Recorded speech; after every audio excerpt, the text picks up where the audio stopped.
Yes, revolutionary greetings, comrades, from wherever you're joining us. This is Conscious in Study class, and this is our main class, Thursday's class on philosophical aspect, where we study the philosophy and ideology, which is the Pan-African philosophy and ideology for decolonizing Africa.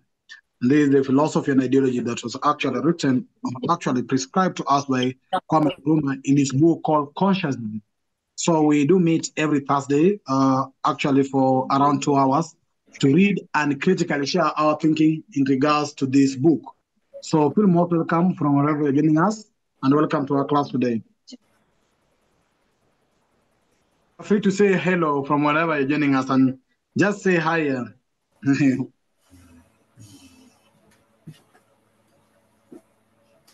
Joseph, hello. Greetings, everybody. Joseph in Grenada.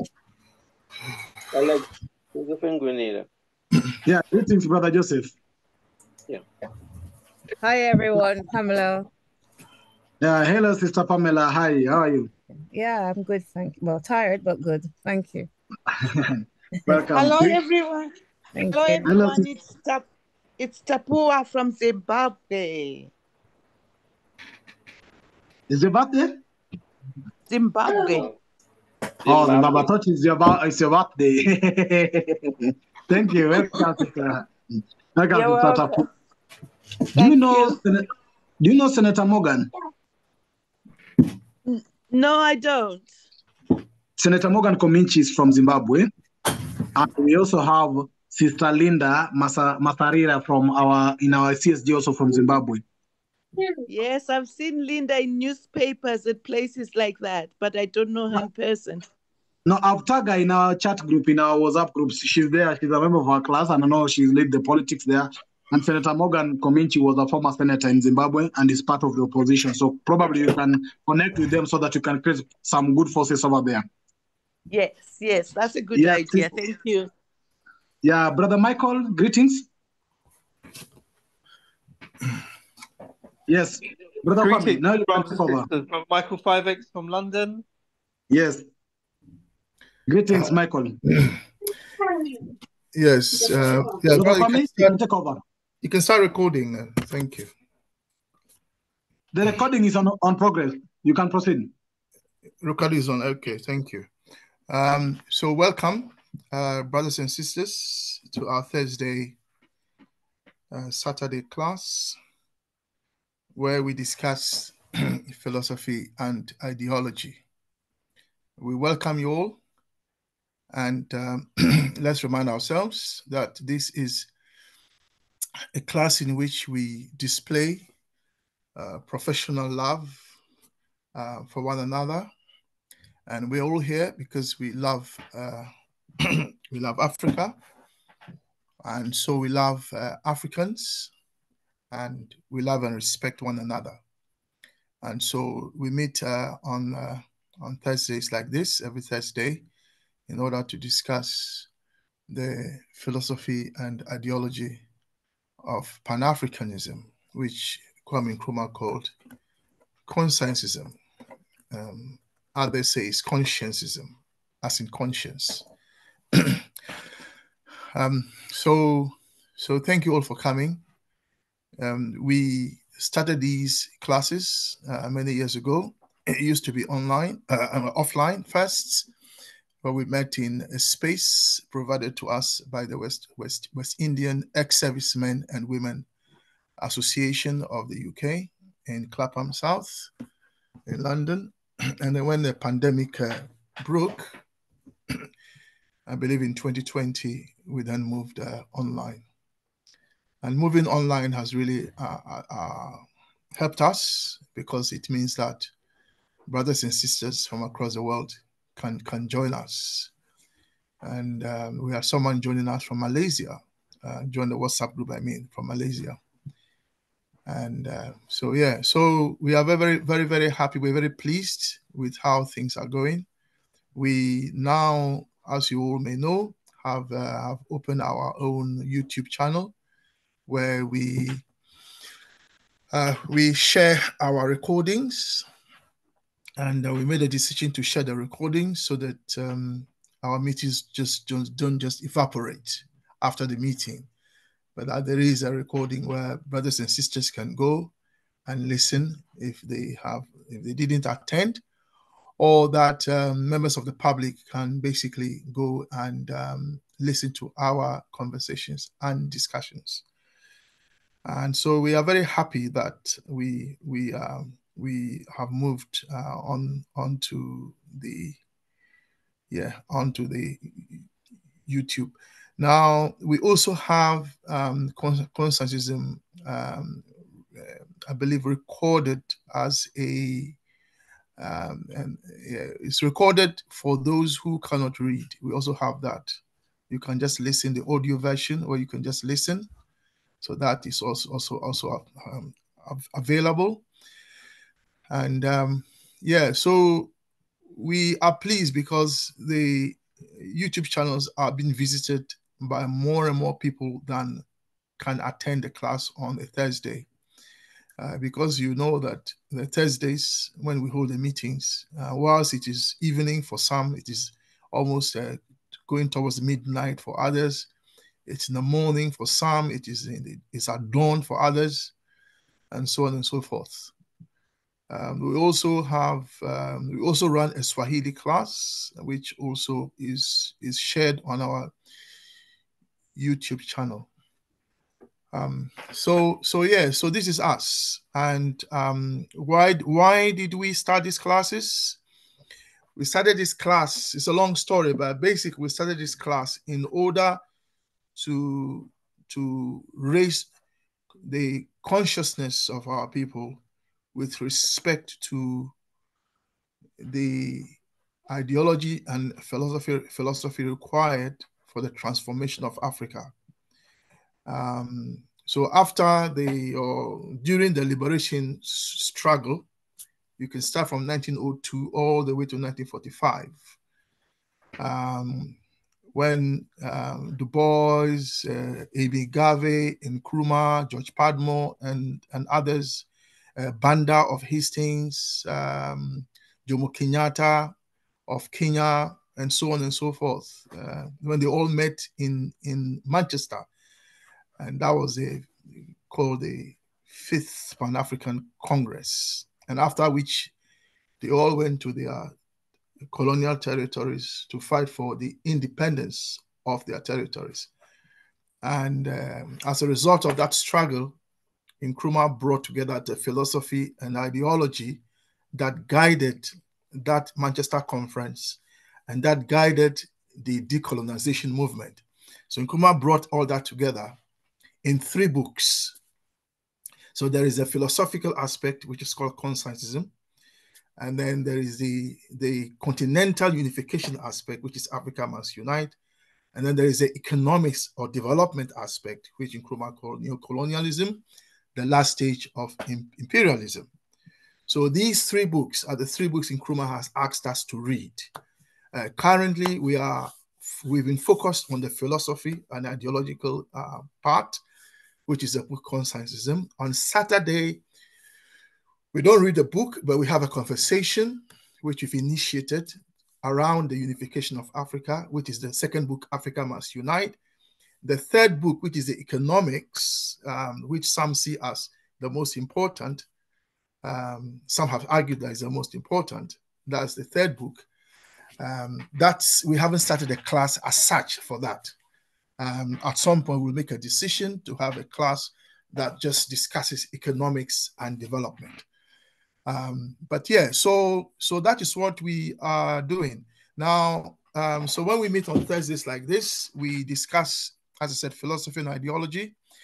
And the way we do it is that we read paragraphs in the book, and then we go around and everybody shares their thinking. Let me stress sharing your thinking, because it's not about how you feel. It's not about what your opinion is, although all those are important. What we are more interested in is your thinking, because the thinking is the key. That is where, as you know, the highest ideological struggle takes place, in the mind.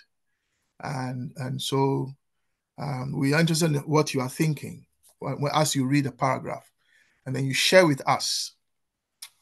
There is no obligation for you to share your thinking if you feel that you want to think through what you are hearing, because some of the things that we will read are new to some of us, because most of us, if not all of us, have been brought up on spirits and ghosts and ancestors and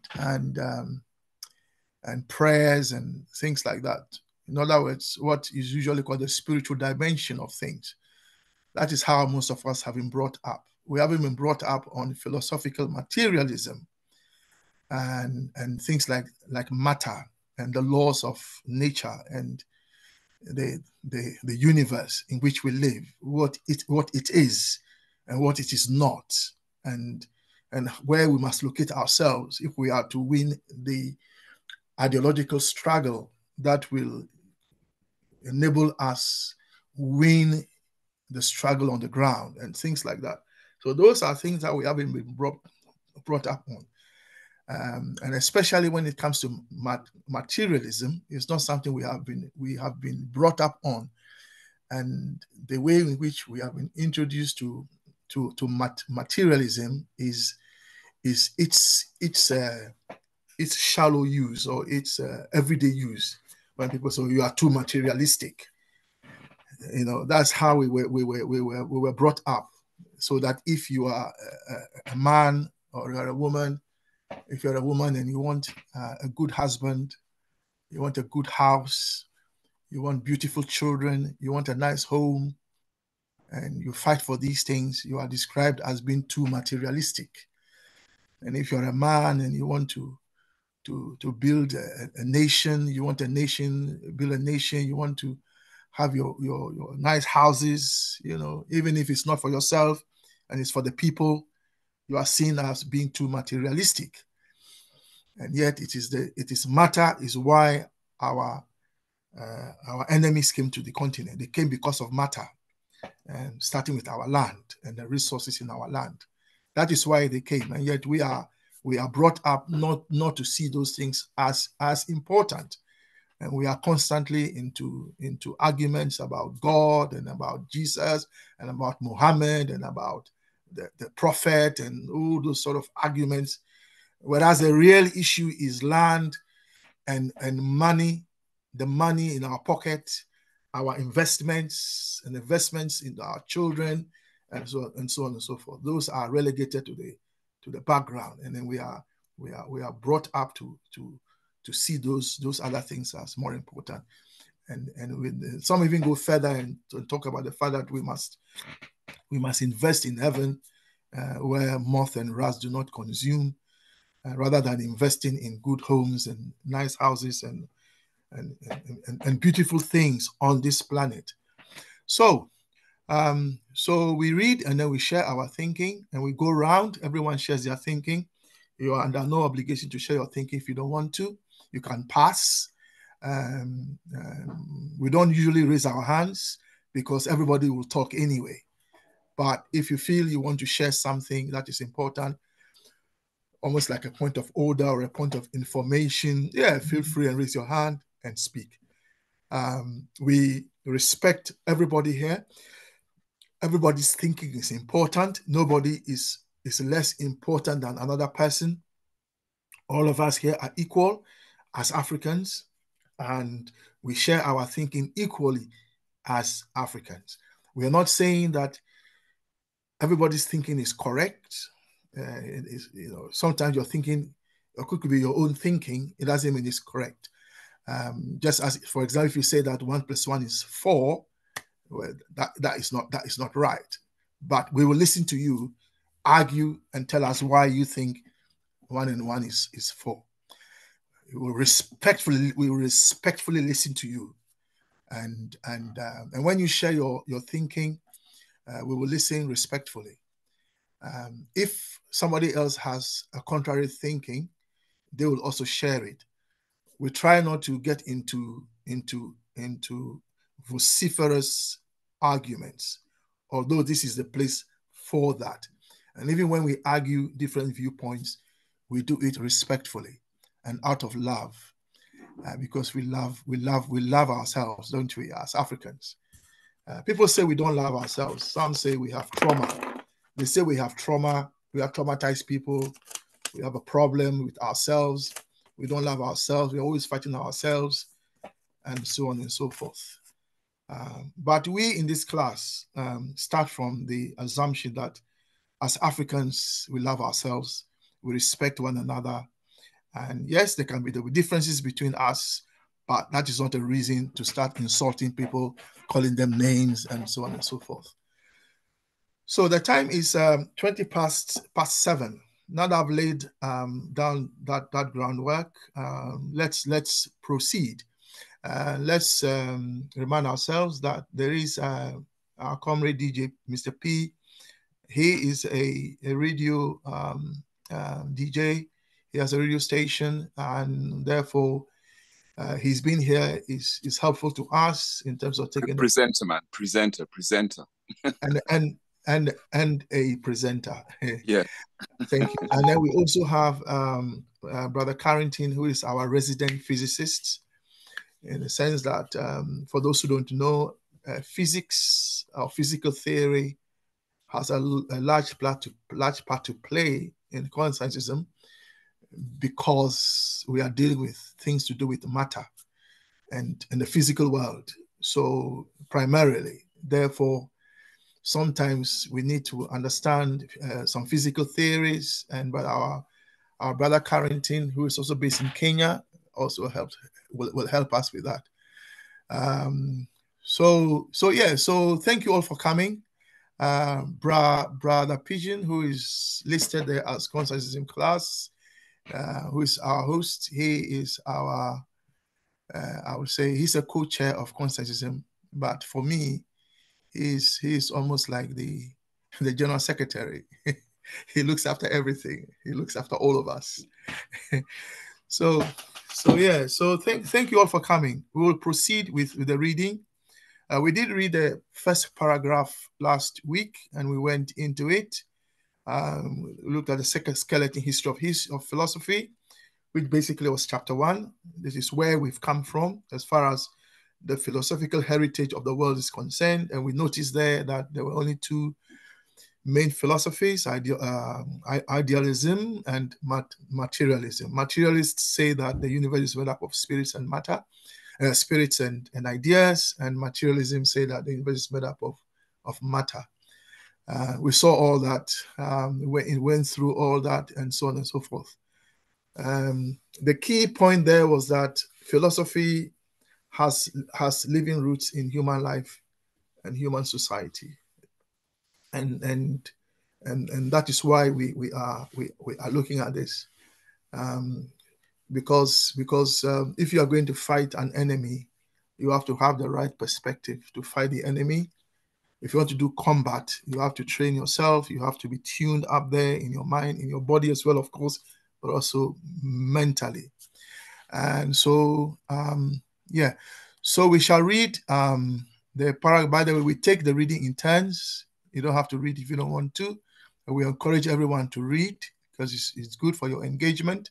So we read, and then when we read, we then share our thinking. Once we've exhausted the thinking, we move to the next paragraph. There's no reason why we must only read one paragraph a week. There's no reason for that. If that is the case, it's because we haven't exhausted it yet. But if we have exhausted the paragraph, yes, we move on to the next. Thank you very much. So I would ask our presenter, I'll start with our presenter, to read the paragraph highlighted on the screen for us, and then we will share our thinking. Thank you. By our presenter, I mean DJ Mr. P. Thank you, my brother. Thank you. Okay. We're looking at the philosophy and society section or chapter. And philosophy had its origins in theological speculation. The earliest theological speculations were a conglomeration of thoughts milling around the great ideas of God, soul, destiny, and law. At every point, these thoughts engaged a practical inspiration, For in those far-off days, the religious life was one of the cardinal concerns of human existence. That was a time when it was sincerely believed that man's cultivation of the gods at the same time as his crops was one of his major purposes on earth. Religion and worship were preoccupations of the day-to-day life. They were in ways in which man conducted himself in his privacy before others and in the presence of his gods. Yeah, thank you very much. You're welcome, my brother. Thank you. Mr. P. Now, when Brother Pigeon sent this reading around, which is one of the developments that we got since Brother Pigeon joined us, he not only sends a poster, but he also sends the reading along with it. And so when he shared this, there was a big in one of the forums about how this is a big lie. What was a big lie? The sentence philosophy had its origins in theological speculation. And people were saying that's a big lie and so on. And Pigeon was saying, well, that is not what I am saying. That's what the reading is saying. That's what Nkrumah is saying. It was, well, Nkrumah can't be right. Nkrumah is wrong and so on. So I think Pigeon had then asked, well, where do you think philosophy comes from? And I don't know what the answer was to that, but Brother Pigeon might share with us what they said. I am aware that in the Christian Bible, philosophy is really looked at with great suspicion, and Paul, in his books, really castigated philosophy. But anyway, so let's share our thinking here. What is this paragraph telling us? I'll start with Brother Michael 5X, because he's from the Nation of Islam. So he would, that's not why I'm asking to share, but I know that's where he's from. So he would find this paragraph interesting. Brother Michael, can we start with you? Share your thinking with us. If I call anyone and they're not ready, if I deem that they're not ready, I'll then move to someone else. Yeah. Until we exhaust everyone. Brother Michael. Okay, let's go to Sister Marie. I'll come back to Brother. Oh, Brother Michael is ready. Sister Marie, hold on. No, sorry, I'm not ready. Can I come back to me later? Of course, brother. Right, Sister Marie. Marie X. So let me go with the X's first. Sister Marie, you need to unmute yourself. Oh, okay. You're not ready yet. All right. Okay. All right. I'll come back to you later. So I'm reading your hand signal, yeah? So I'll come back to you later. Let's go to, okay. Well, if you are talking, you've muted yourself, so we can't hear what you're saying, but I'm going with your sign language. All right. I kind of understand what you're saying. You're not ready yet. Thank you. We'll come back to you. Right. Let's go to Sister Ida.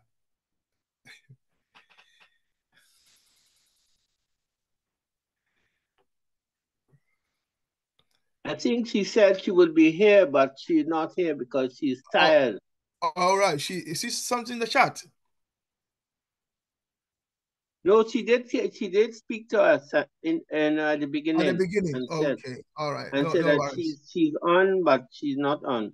Okay. No worries. Let's go to Sister Myra.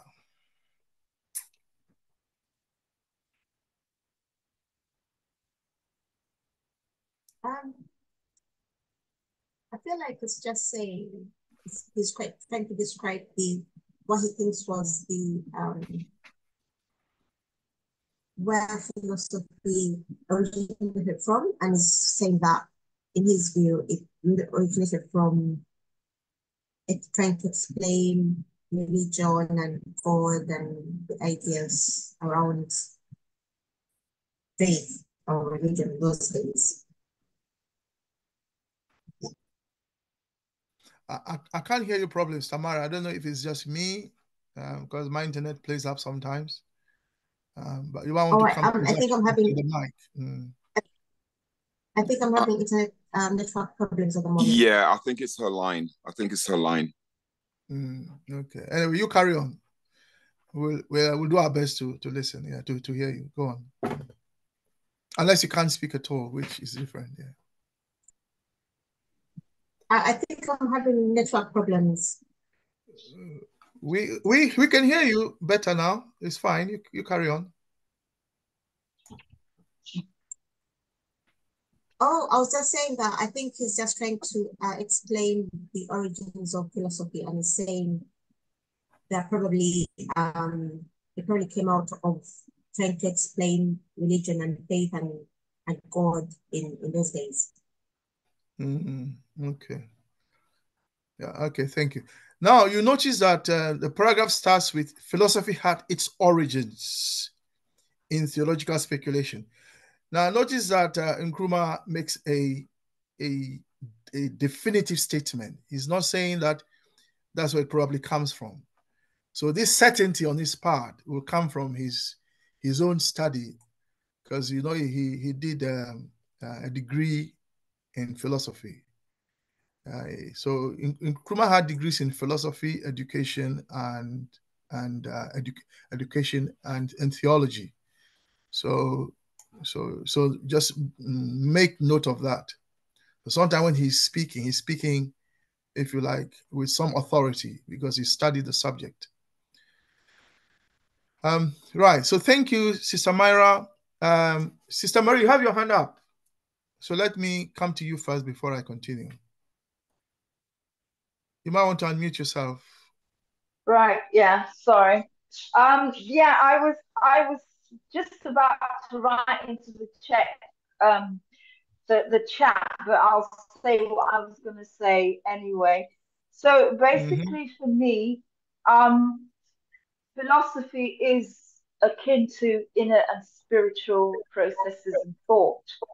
And for me, right, this is just my personal opinion and thinking. Philosophy is enshrouded in our value system as African. And philosophy, to me, covers all the disciplines that we can think about, whether it's sociology, economics, maths, etc., etc. And it's also a good basis for critical thinking or vice versa, which is what to forget who we are so much that we're either frightened of our own power of critical thinking, or we have completely and utterly forgotten it. And I believe that philosophy is essential to arising that giant within us. I yield. Thank you very much for sharing your thoughts. But can I ask you, Sister Marie, I've heard what you think privately. Thanks for sharing your thoughts with us. What do you think about what the paragraph is saying? Well, basically, I've just given my thoughts based on, what I've read from the paragraph, what the highlighted paragraph. Yes. Yeah. So, okay, I'll synthesize it in terms of what I have interpreted because it resonates with me. Basically, we are gods, and that philosophy is a route to tapping in to that power of expansion and existence. Yeah. I picked up the thing about you're saying that the sort of Christians did not believe in philosophy. Well, I was thinking, how could they not do so Look, I said when they view philosophy suspiciously. yes, but I was thinking, how could they do that when it's convenient for them, they present religion as a philosophy. Yeah, even Christianity. Yeah, that's true, but they don't see it that way. They think that the faith is different from philosophy. Really? Well, they Yeah. haven't examined what they're selling then. That's all I will say. They have based their thinking on what Paul has said. And Paul has specific passages on philosophy. So that's what they've based it on. Right. Okay. Because you do know behavior is different to thoughts and belief. Yes. Thank And you. Yeah, go on. Yeah, go on. Yeah. And in the education system, because my son did religion, I think I'm sure he did, because he's lazy. He picks the easiest subjects or what he thinks is the easiest subjects. But philosophy is not an easy subject, and I'm sure he did religion. And I was looking at his homework once, and I just thought, hold on a minute, this is very philosophical what they're asking these children to do, etc. So, like, that's why I'm sort of sitting back and taking that view. And even in English, we teach some form of philosophy to actually sort of germinate students' thinking or whatever. So it's a very, very wide subject that you really can't get away from. Yeah. In my opinion. Anyway, I yield. Thank you for sharing your thinking with us. Let's now go. Okay, thank you. Let's now go to Brother Carrington. But Brother Carrington, I don't accept what you shared in the chat.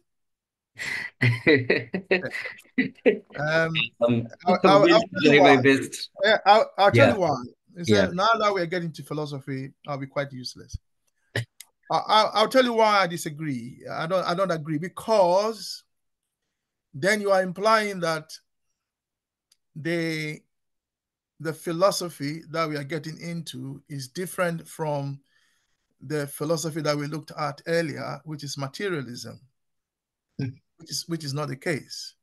Yeah. So this chapter is looking at the relationship between all that you told us in paragraph 1, in chapter 1, how that all that you told us relates to society. So far from you being quite useless, you will be most useful. Thank you very much, Brother Christian. I'll take your views. Yeah, because now you're going to be applying all that you told us, which was a theory, big theories, to society. Because you see, that is a point of Nkrumah. Nkrumah is saying that, if you like, to put it very simply, let us move from the atomic theory of society, which is the idea that we are all individual, that we are all like individual atoms. Every one of us is separate, so we can therefore be individuals, hence individualism. And that we can pursue our own individual, if you like, objectives in life. You understand? And we don't have to worry about society. So in fact, we are even higher than society. We don't even have to care about society, because we're all like atoms. And right in chapter 1, we are rejecting that position to, if you like, the wave particle theory of light. That says that, yes, we are atoms, but we are also waves. Which means that if you look at waves are particles that work together. They move together, they go to the slit hole together, and so on. So we are not just atoms. We are also part of a group, hence Ubuntu, if you like. Yeah. So in fact, far from you being useless, you'll be very, very useful, sir. Thank you very much for the encouragement, Brother Christian. Yes, I'll try to be as useful as possible, as you've said. So yes, I am in their approach towards work, and Brother Christian and other scientists in the group might accede to this, you accept philosophical materialism. You don't have to be very sophisticated in your thinking, and then use that as a basis for your work. So there's often the joke that scientists are some of the most philosophically and sophisticated thinkers in the world. So that this is just a warning. And even in the case of physics, what I said, as Brother Christian pointed out, as Brother Pigeon pointed out, is subject to challenging. This is not, it is a class, but it is a class of discussion rather than a class of me telling you what to do. Dogma. Which, yeah, exactly, of dogma. Yeah. Yes, which is again, sadly, how our education system, post-colonial education system is in the continent, and that needs reformation. We need to encourage our young people to think and engage with the material rather than tell them this is what the case is. Anyway, back to the paragraph. Human beings in old societies, even now, anyway, want to seek patterns. They want to and have patterns of their environment, physical environment, social environment, political environment. And in trying to seek patterns in their environment, they try to build sort of models of the world. And historically, I don't know whether it was destined to be, but historically, we have tried to build patterns of the world and refine them as we go along, right?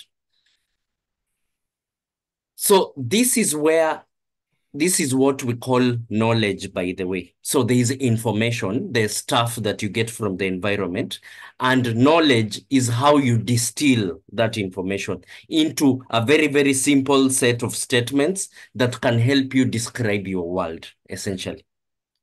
Marxism has simple statements that can help you describe economics. Capitalism is a set of simple statements. Religion, Christianity, 2 statements. I believe that Jesus Christ is the Son of God, and the other one, I've forgotten the other one. I stopped being a Christian a while back. But anyway, a set of simple statements that can help you function in the world.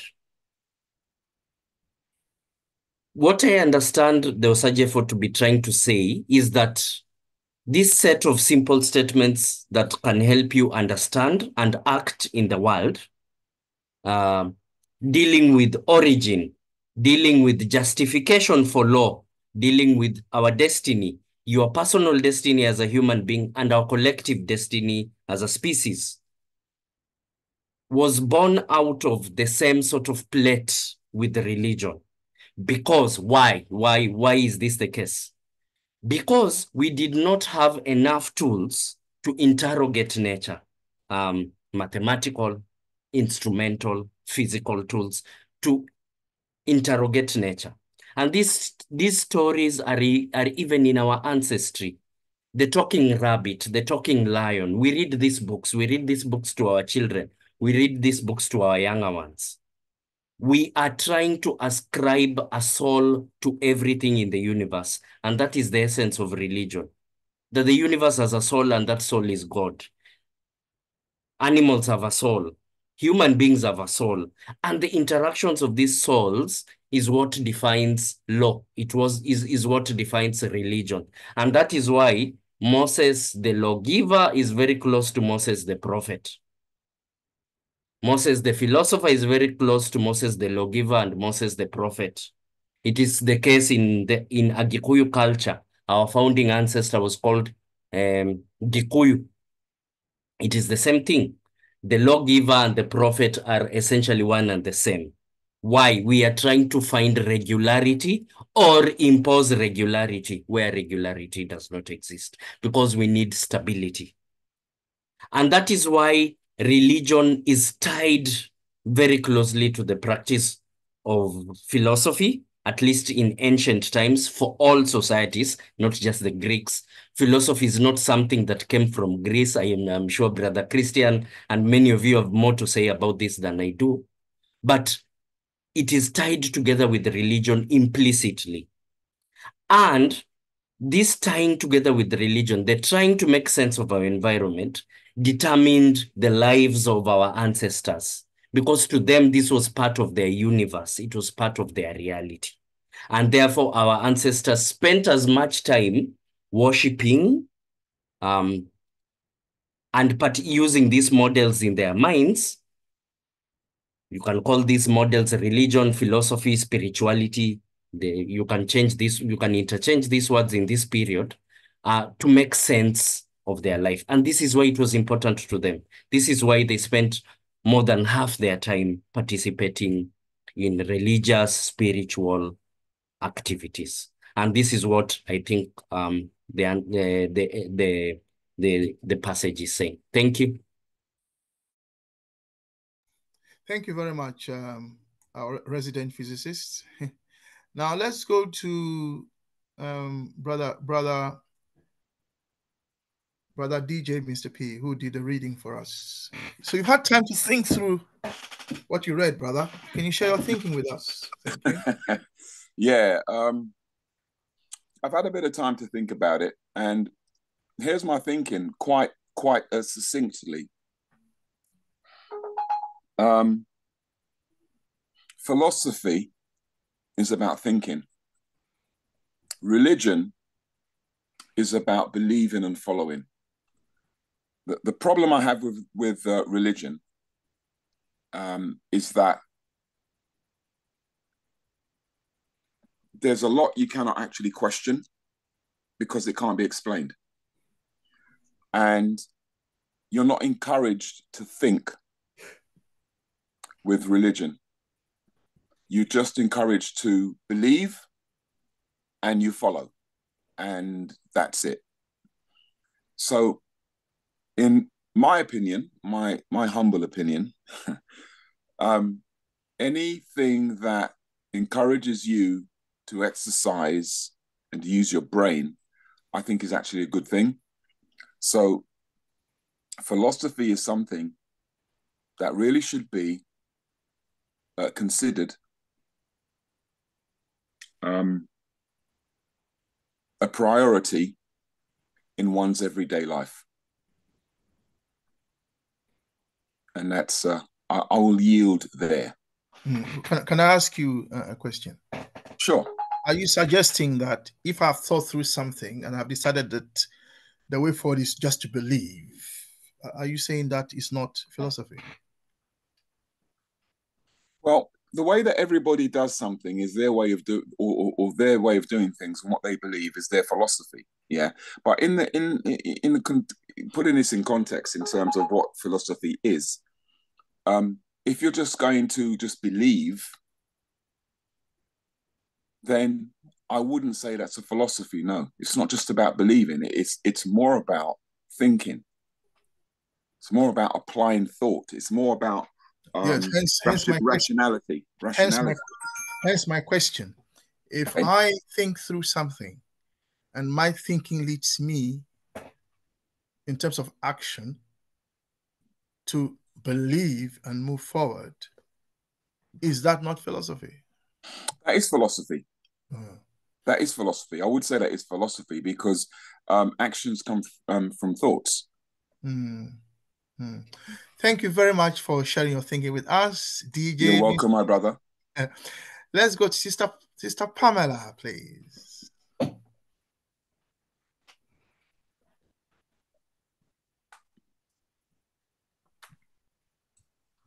Yes, hello. Sorry, I'm passing again. Yeah, no worries. Thank you very much. Listening. Oh, thank you. Yeah, no worries. Thank you, Sister Pamela.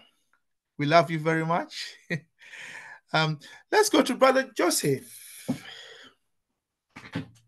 Yeah, Brother Kwame, I've been trying to figure out how I could, add to what I've been said already. Share your thinking.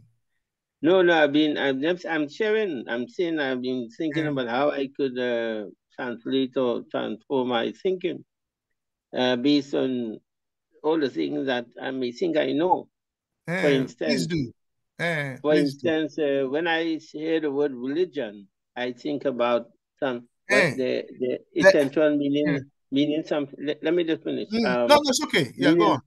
Meaning to bind. So religion was invented to bind people together, and maybe hence the corruption of philosophy. But I was saying that because human beings are meaning-making creatures, they have forever been trying to explain or find out what does that represent in the scheme of things. They have come up with the various philosophy that currently contend in our world today. But of course, in those days, they didn't call it, when it evolved, it wasn't called philosophy. It was just one way of adjusting, of responding to the demands of life in that early stage of human existence. So I think now we could go back and start, putting words and describing stuff. But in the days when philosophy was invented or was evolving, there was no such thought about it. We can give a post thinking about it now, but it was just a matter of living and then making meaning of that living. So I don't know if I made sense. So so basically, and then people have to understand that at one time religion was everything, philosophy, politics, as far as the society that have influenced us in recent centuries. Like you had religion being the source of everything, defining who lived, who died, who eat, who didn't eat. And it's only when you have the Renaissance, the coming out of the Dark Age, you had that split, so that you have what you would call the idealists on one side, and you have the materialist, meaning talk about the scientists and so on, Galileo and so on and so on another side. So you have that sort of dichotomy and struggle up to today. But I think after all is said and done, it's human being effort to understand and to sometimes also to predict the world too, the world that we live in. So I'll stop here. Yeah, no, thank you very much. So there are 4 big words there: God, soul, destiny, and law. These are great ideas. And thank you very much for sharing. Let's go to Sister Tapua. Thank you. Oh, I'm still trying to sort out exactly what I'm thinking. But should I come back to you then? No, this is what I think. Sometimes when you say things out, it kind of sorts your mind out as you listen to yourself. Because we are looking at philosophy, and because we talked of philosophy as idealism and materialism, and what struck me is the sentence that... So, Sister Tapua. Yes. Can I ask you a question before you continue? You may have or may not have an answer to this. Your name, Mandi Soja, is Zimbabwean, is that correct? No, it's not Zimbabwean. Where does it come from? It's Mozambican. Do you know what it means? Yes. What does it mean? Are you able to share with us? Yeah, it means you've taken advantage of me. Okay, so the word, the SO in your name, the SO, has it got a specific meaning?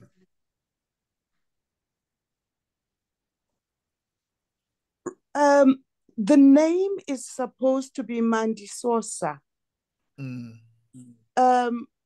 It's a language that I don't speak because when the country was split between the Portuguese and the British, my family found myself, my family found ourselves on the Zimbabwean side where Shona was spoken, and I lost touch with my ancestral language.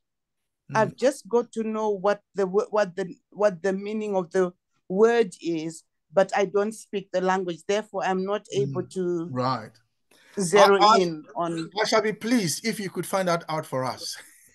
Why are you asking? Do you because of the name? It's a very interesting name. Notice that the word philosophy has SO in it. It could be just coincidence. Your name has also SO in it. As you know, the Greeks took the word philosophy. The only word is philo, which is love. The others did not come from a Greek transliteration of something that they got from the Africans. And that's why I was asking you, because we have the word for God in my language is Sogbolisa, Mau Sogbolisa. The word SO has a lot of meaning, I would believe, in African culture. But anyway. So the last 5 words, soja, it has a lot of meaning. It has a meaning in my language as well. And I know we are one people. So sometimes these things, anyway, carry on with what you were saying. Okay, thank you. I mean, just as adding on to that, I traveled from Zimbabwe to Uganda in November, December, and I was amazed just reading road signs, people's names, and it was so familiar. I could see people's surnames and last names and first names everywhere I went, and I was just amazed. And like you're saying, I also wanted to know whether the names have maintained the meanings. So I understand where you're coming from. Right. If I may go back to the passage, what is struck me is the sentence that starts, "That was a time when it was sincerely believed that men's cultivation of the gods at the same time as his crops was one of his major purposes on earth." I'm looking at the word cultivation of the gods being parallel to cultivation of crops. In other words, I'm understanding that men got better understanding of God from the material, from the interaction that he had with the things that he had to do with his destiny. So in other words, to understand God, the idealistic, the idea of him, you have to interact with the material. So these two, idealism and materialism, were once upon a time viewed as one. One would influence the understanding of the other. That's what I've got. And because of that understanding between humanity, that you understand God more by interacting with the material world, it determined one's conduct in private, before others, and in the presence of his God. So you cannot understand God without the material, and the material helps you understand the ideas. That's what I've got. You finished, yeah? Yes. Thank you very much. Yeah. Thank you very much. Yeah, thanks for your thoughts. Let's now go to back to Brother Michael, please. Thank you.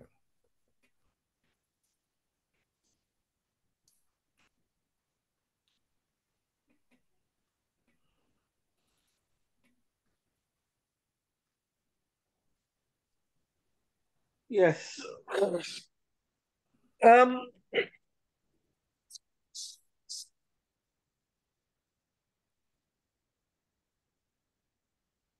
sorry, I'm not really right. Yes.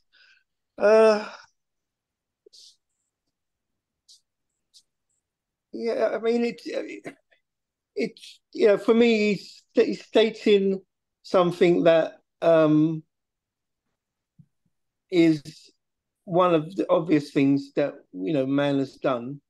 The philosophy of God, the origins of God. It's getting an understanding of how God works. Also, what's it mean, the practice of the religion that we follow? What's the purpose of it? Is it to make us better human beings? Because in Africa, prior to the Europeans bringing the Bible, we didn't have, the religion like that. We understood it. It was in our nature, right? You didn't have to tell us, thou shalt not kill, thou shalt not sleep with animals, thou shalt not do this. These laws are given to an uncivilized person, right? So Moses' laws,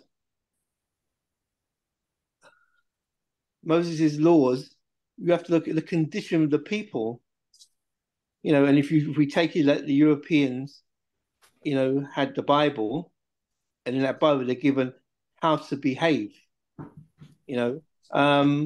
So, with philosophy, it brings things up, even, discussing it and understand and appreciate how far we've fallen, right, from our original position, right, to the fact that, they can now replace Jesus as white. And that's why they hate Putin, because he's opened up the archives and he said, this is who we worship. And they're black Jesus, black Mary. Well, if Jesus is black, Mary's black, then God must be black. And he's saying, this is how we worship. Well, from the Catholic Church to other religious rites in America going ballistic over him, making that and showing those pictures as well. So, it's I mean, it's a fascinating statement, and that's what we're doing. We're theorizing on different subjects, different things, the origin of life, the meaning of life, our purpose as man and woman.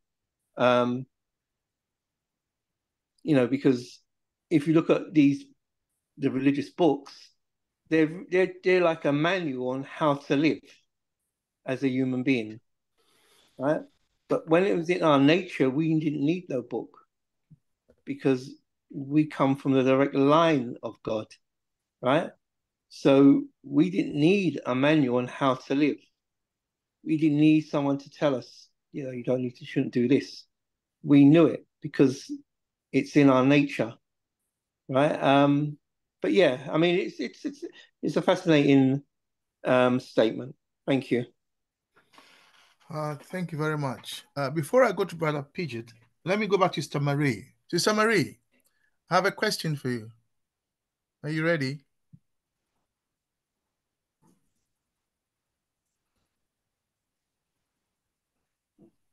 I'm waiting for you to be ready before I ask. Okay, Sister Marie is not ready, so I'll go to I'll come back to Brother Sister Marie. Brother Joseph has his hand up, so let's hear him. Brother Joseph. Yeah, I think two words I've heard coming up from both the passage and what the last speaker said, Michael. The word cultivate and also civilize. To me, civilize does some of the same function as cultivate. It is said that my understanding that the whole issue of the concept of culture began with the Afro people of Egypt. I'm just using the word broadly now. And it was meant to, and that why you have agriculture and all the other culture stuff. It was to refine the wild. And that I understand where even the word evil comes up. Evil don't mean what we've been told. It just means the wild in us, or the wild in nature. So to sort of tamper it, to refine it, to make it acceptable or livable and predictable. So I think if you look at the passage, you can see it's probably a statement of saying maybe even the history of how we have sought to refine our understanding of the world we live in and our own interaction with the world we live in, which is made up of different facets, including thoughts, ideas, and just the physical function of doing all the stuff that we need to do, go to the toilet, sleep, and co-create everything. But I think it is a fundamental, fundamentally about how have we responded or tried to create, and somebody said, I think it was Brother Carrington, patterns of things. How can we have a persistent or a definite pattern of behaving and doing things and seeing things and understanding things rather than being left to just at people as the individual whim, whims and fancy. And it may also explain the fact the movement from the atomic to the collective, from the one to the many, rather from the individual to the collective. If I'm able to explain what I really want to say, and I'll yield it. Yeah, thank you very much. So let's now go to interestingly, Sister Tapua focused on man's cultivation of the gods, and then man's cultivation of his crops, and made the argument that one, if you do one, it helps you with the other. Now, and then Brother Joseph is saying that the word cultivation there is significant. I mentioned this because whereas one can see cultivation of the crops as one thing, as helping in the cultivation of the gods, one can also say that the cultivation of crops could also rhyme with the cultivation of thoughts, and not necessarily of gods. So Brother Coco, who is not yet here, has a group called Farmers of Thought. And Farmers of Thought also means cultivators of thought. Now, the cultivation of thought, which is the farming of thought, then in my language is Ewe, the Ewe language. The word for thinking in my language is precisely that, the cultivation of thoughts. That's the word thinking in my language. So when we say somebody is thinking, in my language, literally we say he or she is cultivating thoughts. Again, one might say very interesting. So the indigenous languages of Africa, our indigenous languages have within them the roots of some of these things so that we understand. Now let's remember that Nkrumah here, in talking about these things, is drawing out the African origin of philosophy. Sister Tapua has her hand up, so let me go to her, and then I'll go to Brother Pigeon.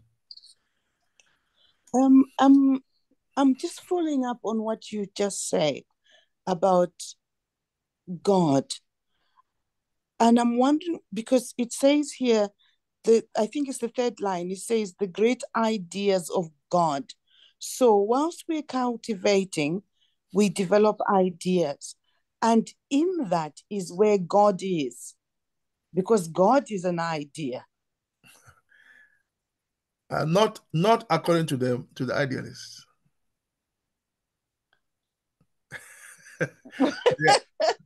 The idealists. Yes. God is real. God is real. For the idealists, God is a being. He's in the clouds somewhere. But a spiritual being. So yes, because Jesus is reputed to have said, God is a spirit, and those that worship him must worship him in spirit and in truth. So, yes, but if you think of cultivating and farming, you cultivate things that live. They're living things, they're breathing things. yes. And in those things is where God resides, because it's through that activity that you get in touch with God. In other words, we were put in the Garden of Eden to... Mrs. Apua, remember that the seed is dead, yeah? The seed that you plant. It's not dead. Well, it's dead, but it can come to life when you put it in the soil and put water, then it germinates. Yeah, but then that says it's not dead. Well, because if something is dead, it won't come to life. Correct. If the seed is dead, it won't germinate. Out of death, so the seed in the soil dies, so this is where the dialectics comes in. Life and death are so linked that out of death, out of the dying of the seed comes the sprouting, the news, the germination. In order for the corn to germinate, the old corn that you grow, you put in the soil will die, and then out of it will germinate the new one. I hear what you're saying, that therefore it means it's not dead. So one can turn it around and say, well, that is why death is not death. Death is actually when somebody dies, they are still alive. They've just passed on to another world, and so on and so forth. Anyway, so this is why for me, even when we look at the two sides of philosophy, the material and the idealist, I kind of see them as one. I kind of see them as people just trying to split hairs. Yeah, well, we don't see them as we here in this book, in our philosophical position, takes the African position. The African position is what you have said. All right. So, but we are not splitting hairs. You know why? All right. You know why? Why? Because there are those who believe that the two are separate. They are called hardcore idealists on one hand, or hardcore materialists on the other hand. All right. The hardcore idealists say that what you are saying is not true. They don't accept what you are saying, and that the universe is made up of spirits and ideas. Full stop. All right. Then there are the hardcore materialists who also say the universe is made up of matter. Full stop. All the things you are talking about, thoughts, ideas, all those are just forms of matter. Full stop.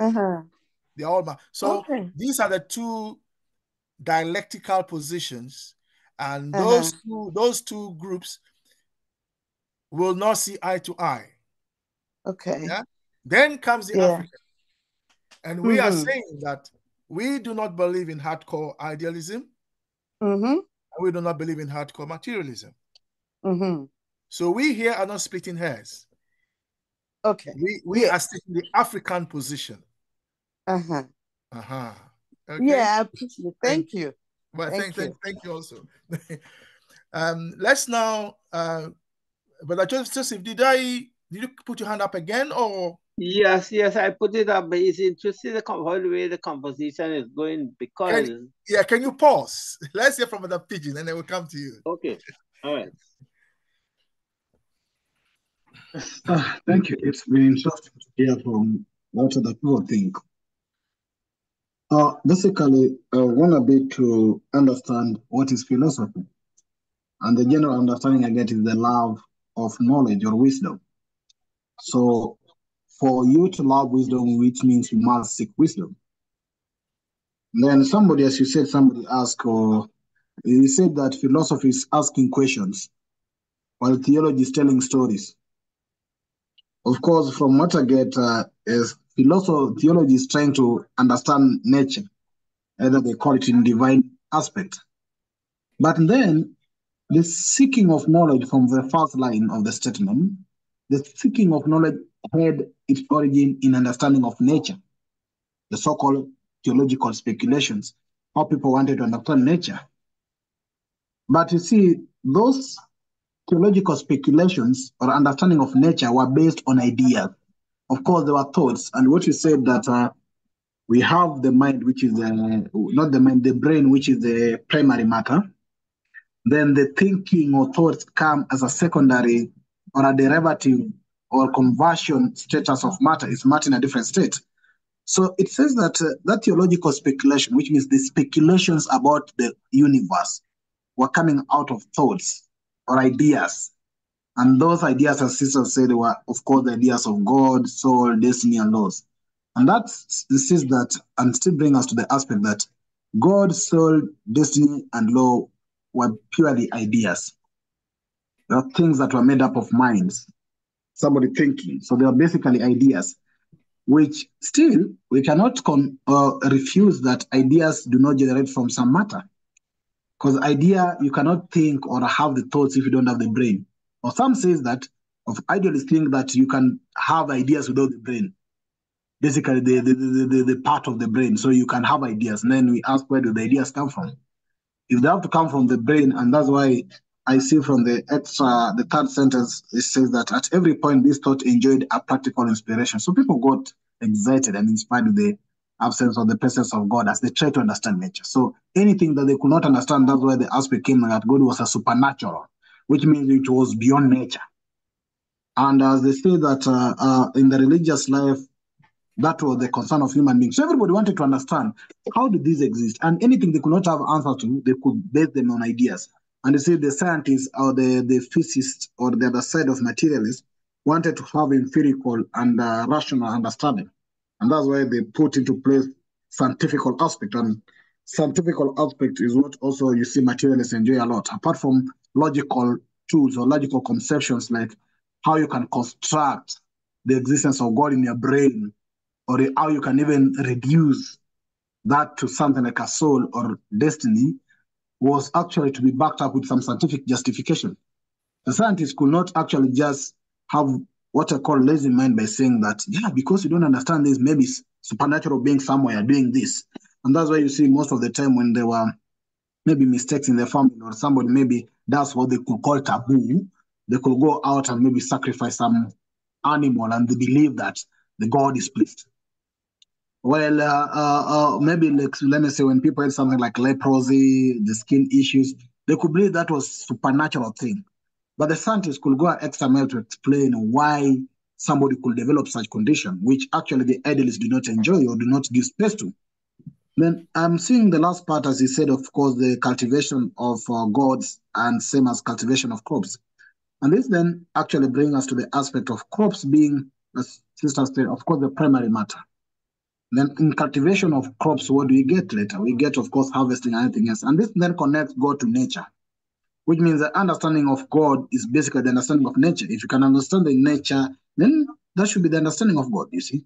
But people could not understand nature properly by putting into place scientific explanation. They will just assume the nature is controlled by some superpower outside the universe. And that's actually what the materialists do not believe. So basically, my understanding in relating to the previous paragraphs is that whatever ideas came from or whatever ideas generated actually came from matters. Brother Kwame said that we actually take to the position that matter is the primary reality. It's not the sole reality, but it's the primary reality. Then from there, everything can come out of matter, ideas and everything else, as from cultivation to harvest and everything else. So basically, that's what I could understand. But it also brings aspect that then we were based in too much of, and I wanted to ask this question, when you talk of religion and worship, do we talk about what they call Africans basing themselves on spirituality rather than the religion? And when did the religion start to be that you said that it was linked to the society? Was religion in the aspect of Christianity and the Islam, or African practice their spirituality, which I don't think could be perceived as religion when they could give their sacrifices and everything else because they fail to understand what happens in the universe and they'll expect or will think that anything that goes wrong in the universe have to be pleased by giving some sacrifice to God and please them. And there was some holy place, a divine place you can do that, so that God could answer you and the rain will come down. So they could not understand the science behind how could you have rain or drought, and they could expect everything to be pleased to God, or God is annoyed, or God is happy. Somebody will say sarcastically that when it rains, then God has actually poured some urination. So I don't know. That's my thinking. Yeah, you shared a lot there, brother. Thank you very much. Sister Marie, are you able to speak? Because I want to ask you a question. But let me go back to brother. Yeah, I'm here. Sorry. Right. So, Brother Joseph, Sister Marie, just hold on there. Let me let's brother. Hello? Yes, Sister Marie, can you hold on? Let brother Joseph. Okay, I'll come back in a minute because I can't hear. Yeah, I'll come back to you in a moment. Let brother Joseph share his thoughts, and I'll come back to you. I'm gonna have to leave. Yeah, I have a question for you. So, if she wants, yes, Brother Joseph. Marie, if Sister Marie wants to speak now, let her speak. I could speak after her. Okay, Sister Marie. Yes. I have a question. So, when you were sharing your thoughts, sorry, on the paragraph, you said we were gods. Yeah. The what? Sorry. When you were sharing your thoughts on the paragraph, you said we are gods. Yes. What do you mean by we are gods? Can you explain?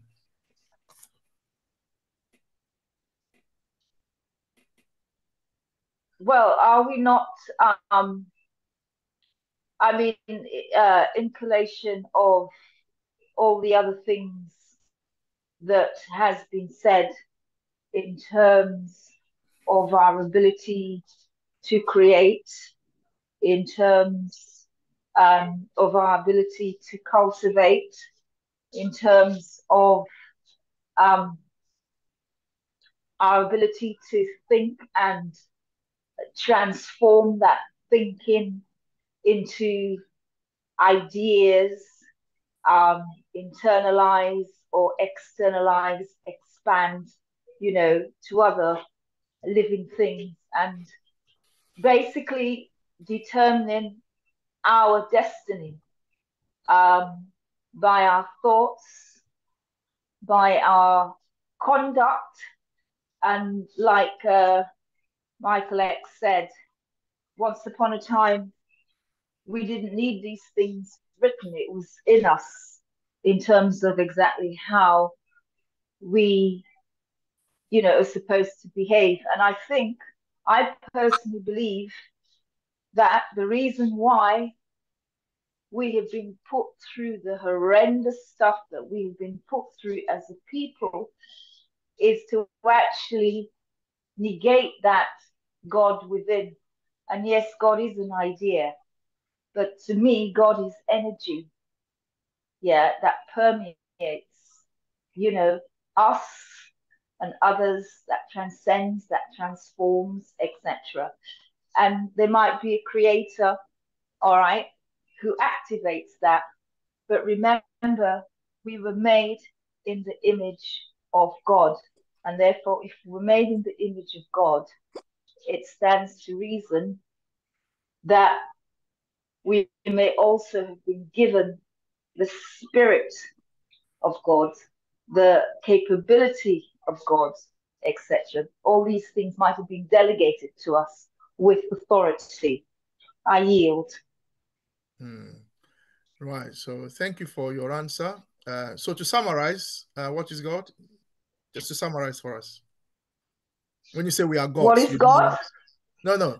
When God, you say we are okay, gods, so to summarize, when you say we are gods, you mean?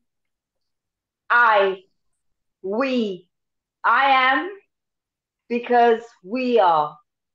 Because you are. Right. Okay. Thank you. Thanks. Okay. Thank you. Yes. Okay. In relation to that, I noticed Brother Michael 5X has raised his hand, so I'll let him speak, and then I'll come to you, Brother Joseph. Yes. Sister Marie, she pointed it out. We're all gods. Yeah, we heard children of Sister. the Sister Brother Michael. Yeah. We heard Sister Mary say that. I was asking her what she meant by that. Yeah.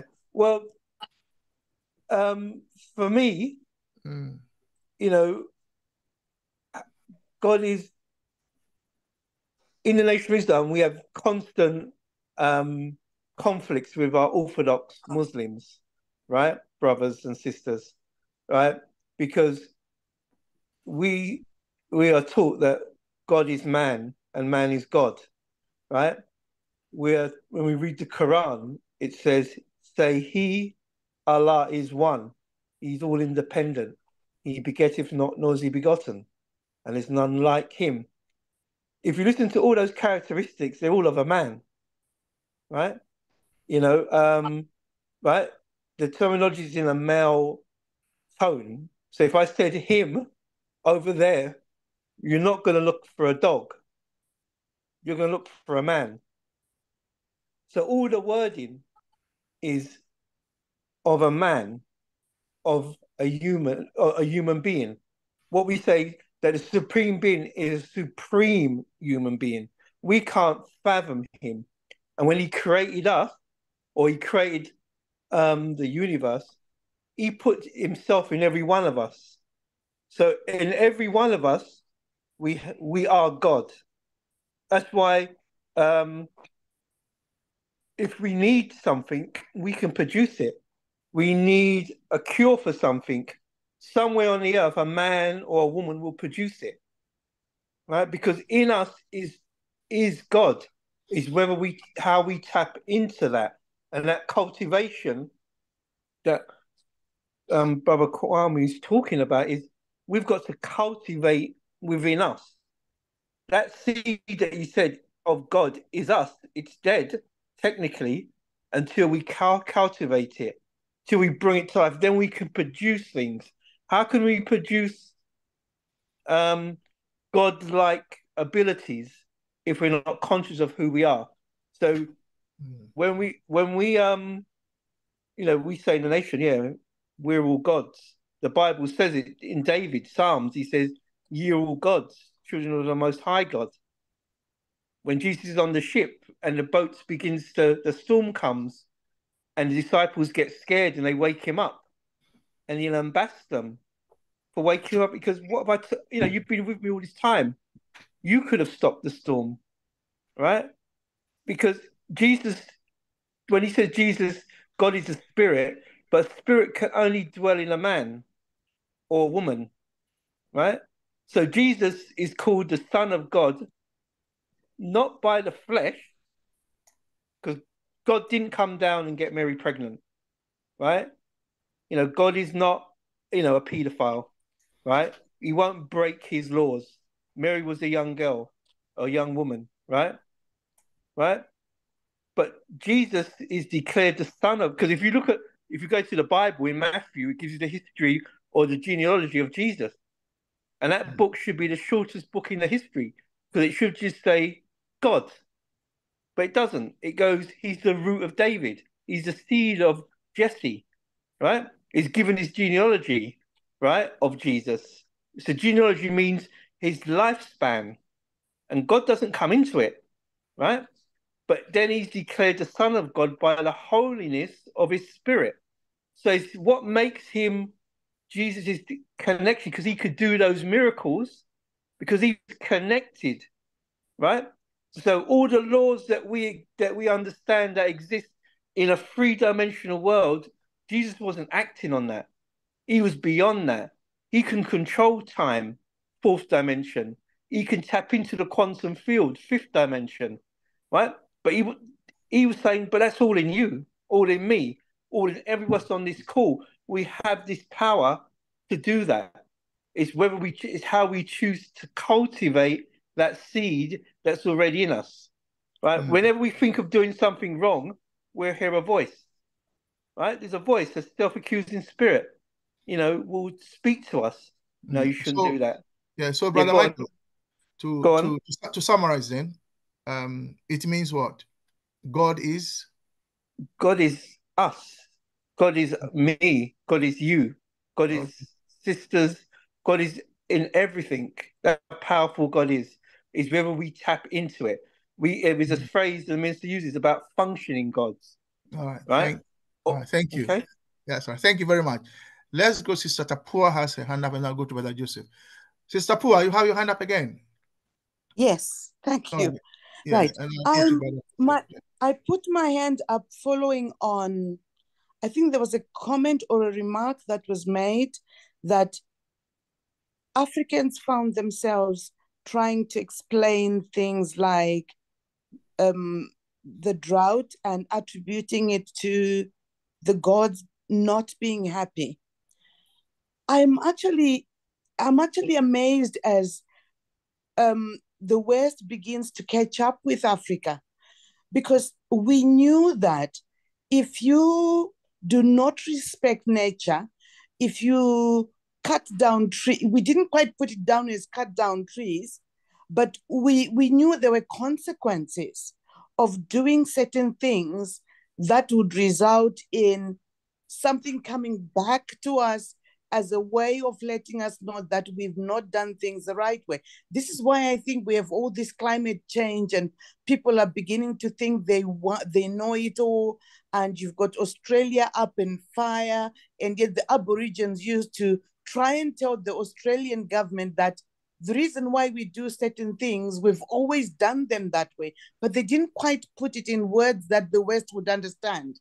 And it was only after the fires, after they consulted with the indigenous people about how they used to manage, that they began to understand.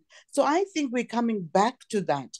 We're coming back to understanding why, for example, although we don't quite put it in the words or the scientific words that the West understands, there's a lot of wisdom in the way that we did things and the way that we understood the world. I see. I yield. So, thank you. So, the West is your own children. They are your children, yeah? So you didn't teach them properly then, because they are your children. You gave birth to them. Right. Yeah, Let's go to if you have children and you don't train them properly, then that's what happens. Right. Let's go to Brother Joseph. Yes. Brother Joseph.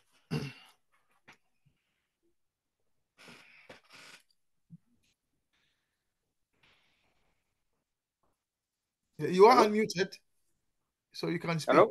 Yeah, you are unmuted. You can speak. Yeah. No, I got to receive a telephone call, and anyway, I'm not sure if I remember what I wanted to say initially, but I think we were discussing the seed, life, and death. That's what we're discussing. You wanted to come in, yeah. I don't go too much in the practice, the expression as religion would have it.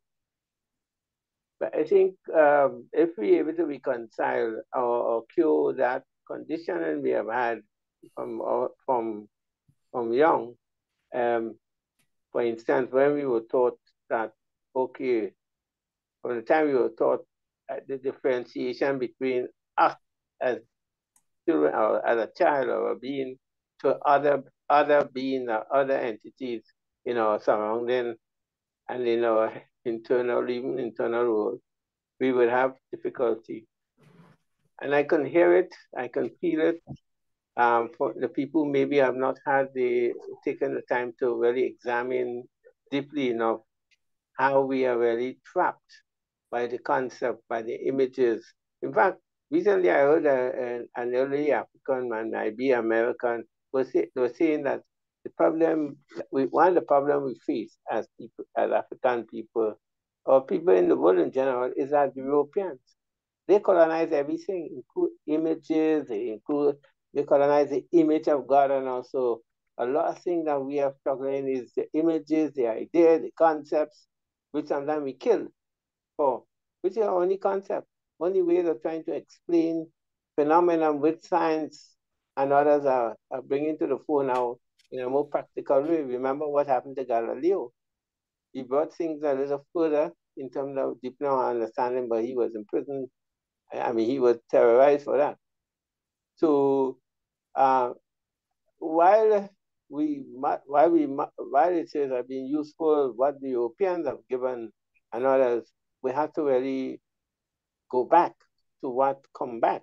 So what was, I mean, the origin of explanation or understanding of the role of humans in this scheme of thing called nature and universe and whatever.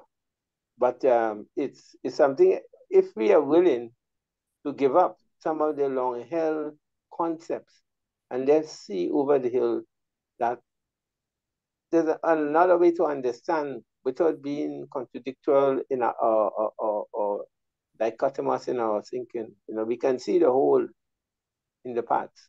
We're being taught basically to dissect. So we have religious and secular. We have, in fact, for a long time until now, people were told, you're too emotional and so on, and you cannot be a human being, a successful human being, without having a good arsenal of emotion. And we have been told, oh, you have to be only logical. And I think this is where our deeper understanding and deeper thinking, where maybe we could take what Tandy Newton, that after that that African, mixed African woman artists that have evolved the concept of oneness. Oneness is only one. Call it spirit, call it nature, call it whatever, call it matter is one. We dichotomize it through the brain, you know, we cut it up through the intellect. But at the end of the day, life is only one. We have different level of experience, different sensation, everything, you know, but it's one, it goes back to the one. I'll stop it. Okay. Thank you. Right. So we've heard from most people. There are still one or two who we've not heard from. That's because they've just arrived. So Brother Anjola, are you able to speak to the highlighted paragraph? That's what we are looking at. Can you share your thinking with us?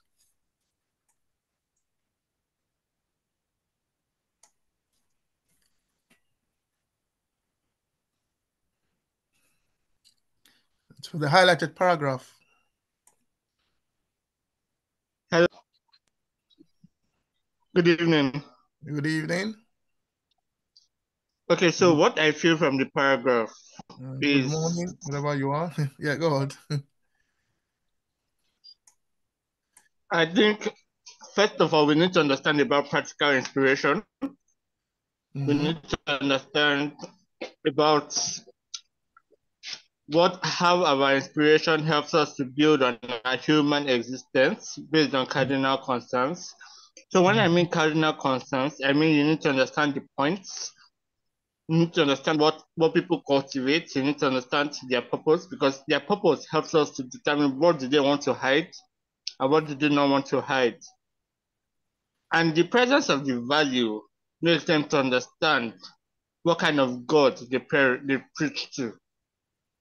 Because we might not have the same mindset, but understanding that we need to be one Africans. And we need to understand that the theory of ideas has been built from different enjoyable points.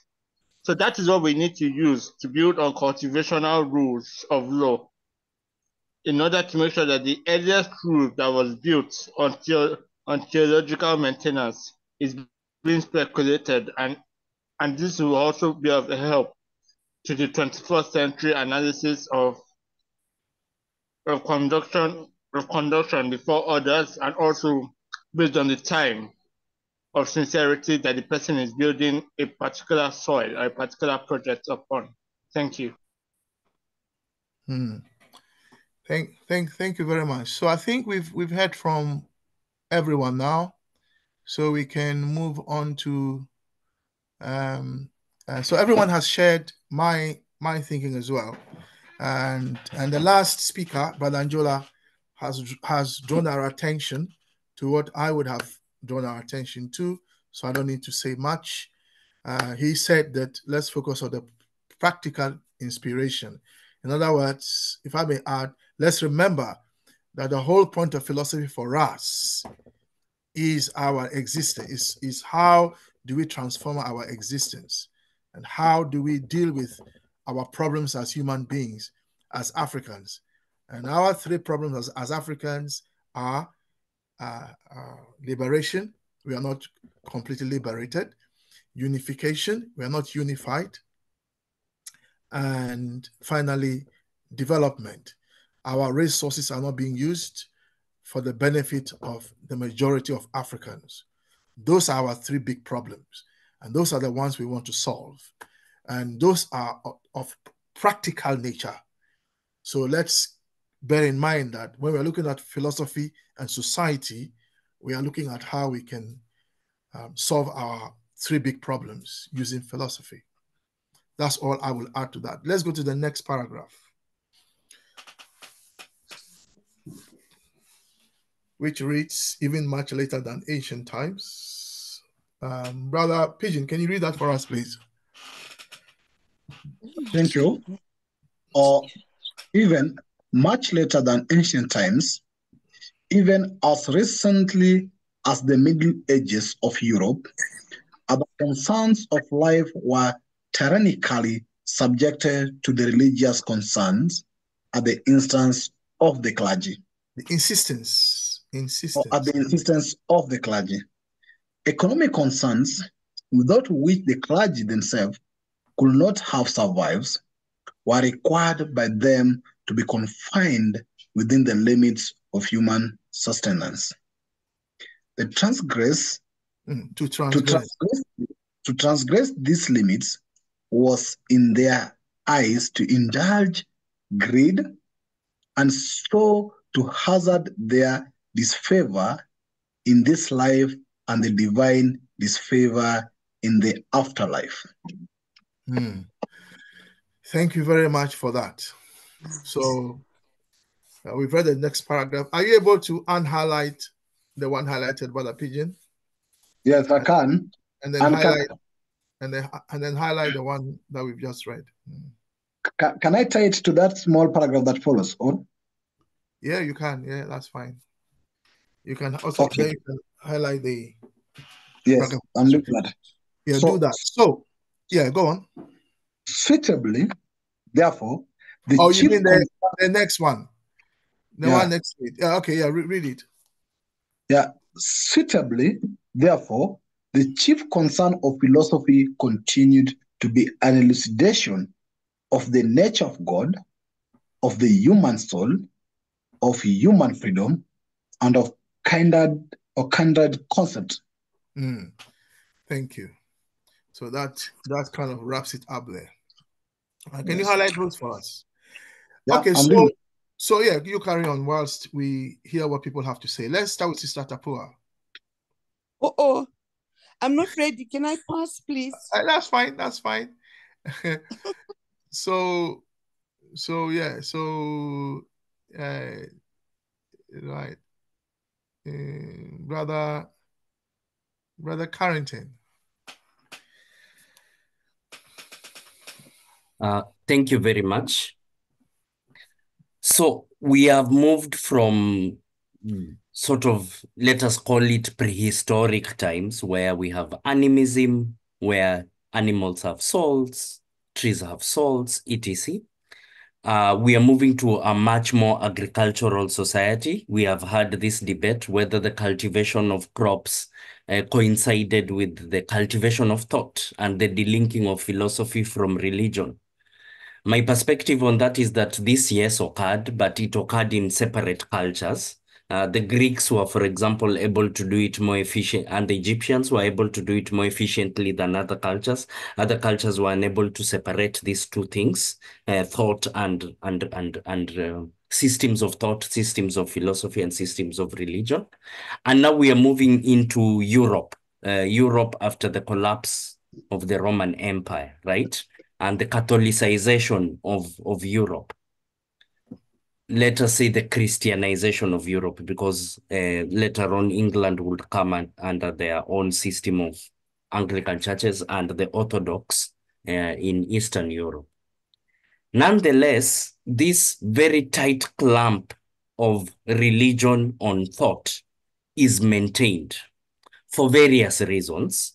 There are people who argue that the reasons are economical or material. That Sorry, Brother Carity, can you hold on, please? Brother Pigeon, you are doing the right thing. When you go to the pen, go down and remove the highlights. So click the highlight and then go down and click the highlight. Then you remove the highlighting completely. Sorry. The highlight it all, like you've done before. Sorry, brother Carity. No worries. Yeah. Now show the pen. That's the pen. Click it to bring down the list. Yeah, click there, and then you will see the different pen colors, and then you remove no pen.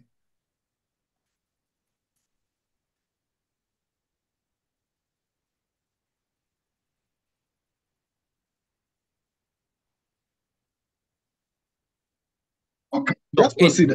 Yeah. Okay. No, we can't proceed because you are distracting us. So do it now before we continue. You are distracting us. So click the you've moved again. Can you show the pen? Show the pen again.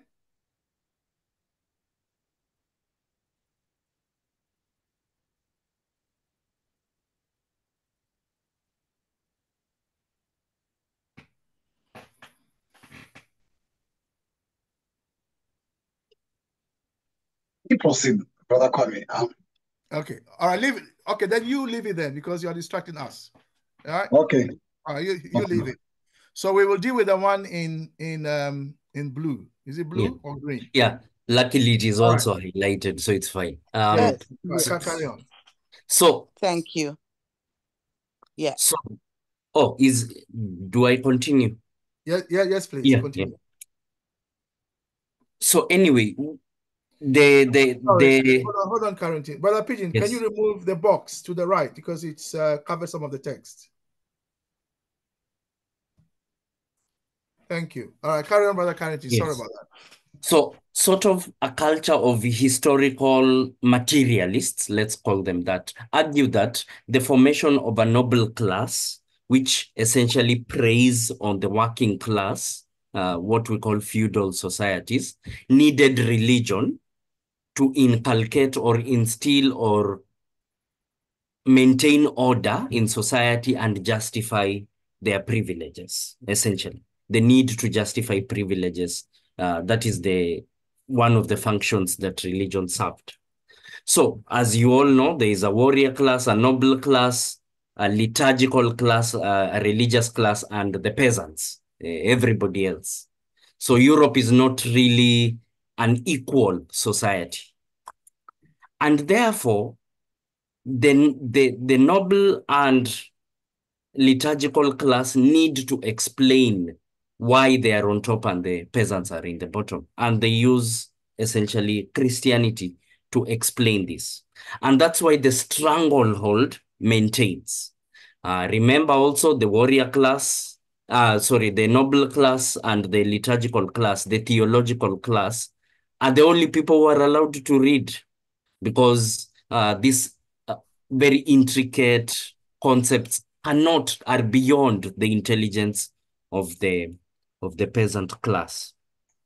And therefore, because they need this religion to describe or to proscribe certain acts of the peasants, they also use it to justify their thought across multiple dimensions of life. And therefore, for the peasants, do enough to sustain yourself and nothing else, and donate 10% or whatever it is to the church, to God, represented by the liturgical class, and tax, represented by the noble class, the government, tax to government, represented by the noble class, and do little else with your life. Serve God, serve government, serve God, serve your king, and you will be fine. So religion in this period also has a very strong stranglehold on the ability of societies to generate thought, i.e. philosophy, and to generate new systems of knowledge. So that's the role of philosophy in this rough period. Thank you. Thank you. Brother Pigeon, can you center the paragraph under the discussion? Some people cannot read the first line, so bring it down a little so they can read the first line of the paragraph we're looking at. We just bring it down slightly so they can read the first line. Pigeon? No, the first line of the paragraph. Yeah, that's it. Yes, thank you. If you leave it there, that'd be great. Okay, so we've heard from our resident physicists. Let's now go to Sister Myra, please. Thank you.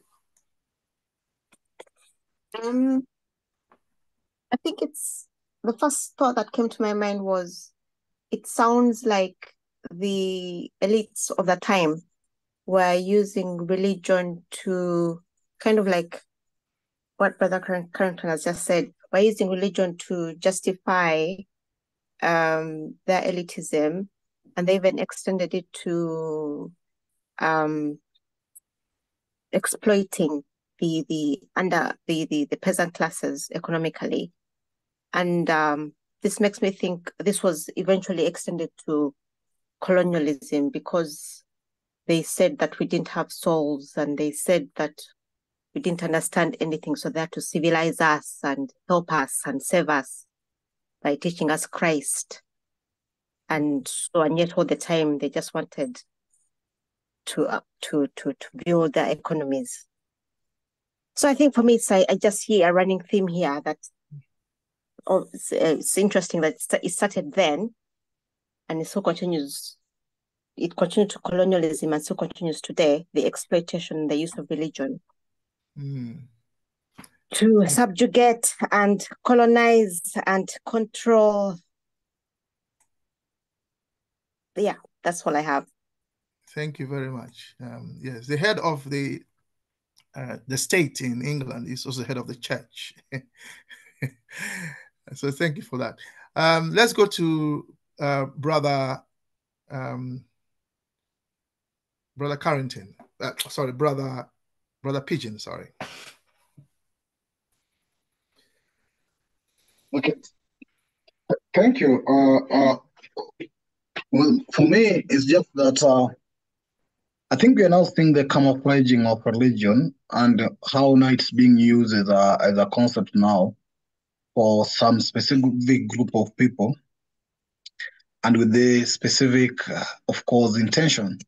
Say when there is issues like economic concerns, that with the clergy themselves could not have survived, you see. So I think is actually, and I think, I don't know if we came across this sometimes back in our first paragraph, where Nkrumah actually talked about religion and in the aspect of not actually judging religion wrongly, but the use of it. And you see, the use of religion has actually been something that even currently is being used by the political class in one way or the other sometimes. And people do say that people do hide in religion.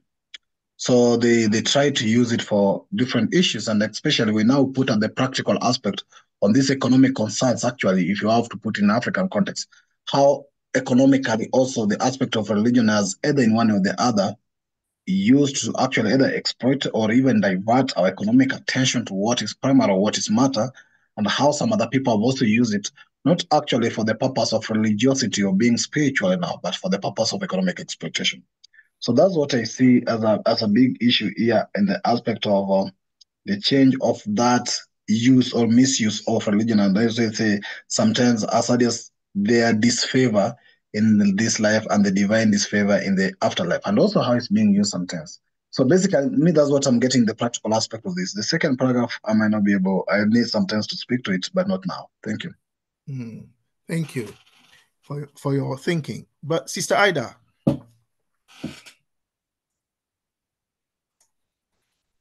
Remember, Sister Ida said that. I am aware, Brother Joseph. However, I still need to see if she can speak anyway. Yeah, I am here, and on this paragraph, I'm sort of can you come closer to your mic, Sister Ida? Oh, sorry.